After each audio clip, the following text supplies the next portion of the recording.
माझा विठू मला संकटातनं नक्कीच बाहेर काढेल मला खात्री आहे आणि पूर्ण श्रद्धा आहे माझी.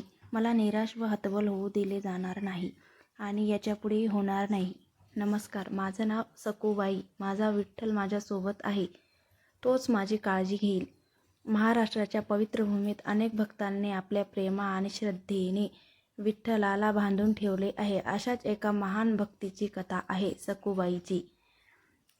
रेकोमाबाईची लाडकी मुलगी सखूबाई लहानपणापासूनच विठ्ठलाची परमभक्त होती. लहान असतानाच पासून तिच्या मनात एकच नाव होते, विठ्ठल विठ्ठल विठ्ठल. सखूबाईला जगातील कोणतीही गोष्टीपेक्षा आपल्या पांडुरंगाचे प्रेम मोठे वाटत होते. काळ पुढे गेला आणि सखूबाईचा विवाह एक मोठ्या आणि श्रीमंत घरात झाला. सासरचे घरचे खूप मोठे होते.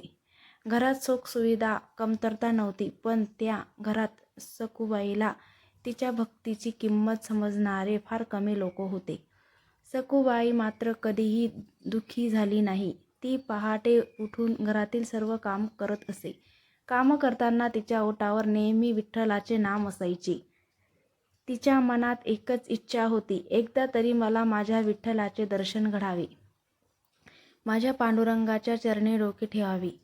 ती रोज विठ्ठलाला प्रार्थना करीत असे आणि म्हणत असे, हे विठ्ठला, माझ्यावर कितीही संकटे आले तरी माझी श्रद्धा कमी होऊ देऊ नकोस. एक दिवस आषाढी एकादशी जवळ आली. संपूर्ण महाराष्ट्रात भक्तीचे वातावरण निर्माण झाले. गावातून वारकरी टाळ मृदुंग घेऊन पांडुरंगाच्या वारीला निघाले. सगळ्यांच्या मुखी एकच गजर होता, ज्ञानोबा माऊली तुकाराम जय हरी विठ्ठल. हे पाहून सखूबाईचे मन ही विठ्ठल दर्शनासाठी व्याकुळ झाले.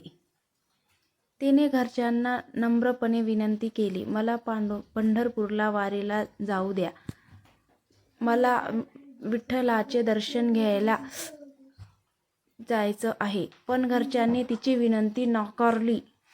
ते म्हणाले, घरातील कामे कोण करणार? तुला कुठे जाता येणार नाही. सखूबाईचे मन खूप दुःखी झाले. तिला घरात बंद करून ठेवण्यात आले.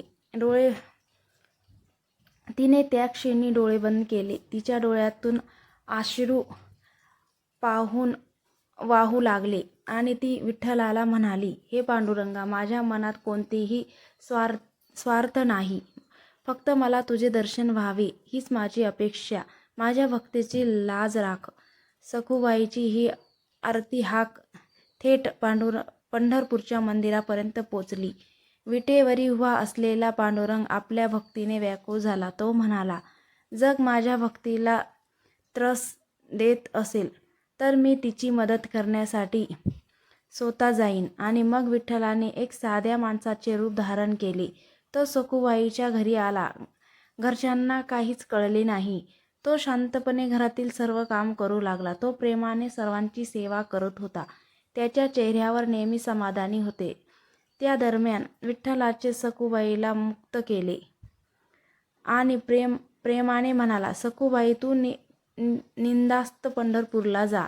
तुला विठ्ठल नेहमी तुझ्या सोबत आहे. हे ऐकून सखूबाईच्या डोळ्यात आनंद अश्रू आले. ती विठ्ठलाचे नाव घेत पंढरपूरच्या वारीला निघाली.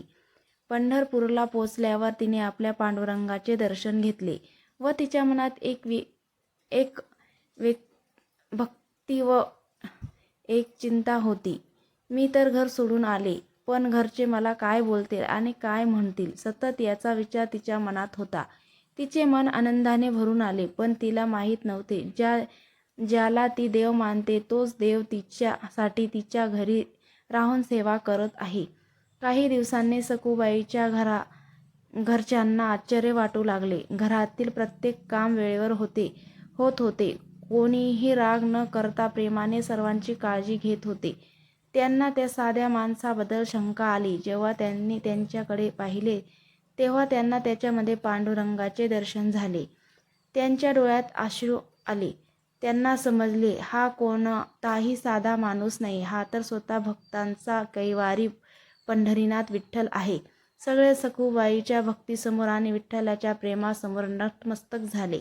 विठ्ठल म्हणाला, ज्या भक्ताच्या मनात खरी श्रद्धा व प्रेम आहे, विश्वास असतो त्या भक्तीसाठी मी स्वतः धावून येतो. मित्रांनो, सखूबाईची ही कथा आपल्याला शिकवते की देवाला मोठ्या पूजा अर्चना नको असतात. त्यांना हवे असतात ते फक्त निर्मळ मन, खरी श्रद्धा आणि भक्ती. तिचे प्रेमाने विठ्ठलाने नाव घेत